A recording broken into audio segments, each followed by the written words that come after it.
domnul primar Vasile, Mona 78 câtărălă.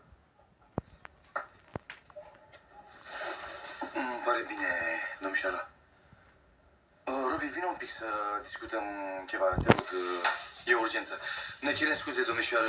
Faceți-vă comodă.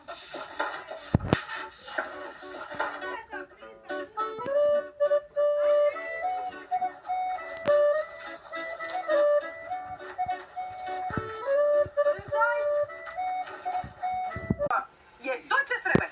Atunci nu iau, dar ce că n-am nevoie. Mai prădoi, vezi că nu mai e simpatic. Păi ce mă, mor dacă mai crești și tu un câine?